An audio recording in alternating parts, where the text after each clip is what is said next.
You can use bracket notation to get any character position in a string. So earlier we did the first position, but here's how you will get the second position. Remember the 0 index. So 1 is the second position, 0 is the first position. So A is index position 0, L is index position 1, E is index position 2, and X is index position 3.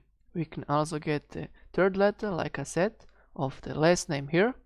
So I declared a variable called third letter of last name. And here I have a last name, which have the string characters bond in it.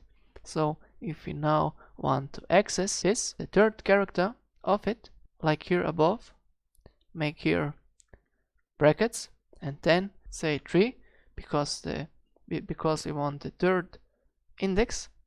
And remember, like I said here in Alex, in this Alex example, the third index isn't gonna be n, it's gonna be d. Why? Because b is 0, o is 1, n is 2, and d is 3. So this was about find the 9th character in a string, and I'm gonna see you in the next lecture.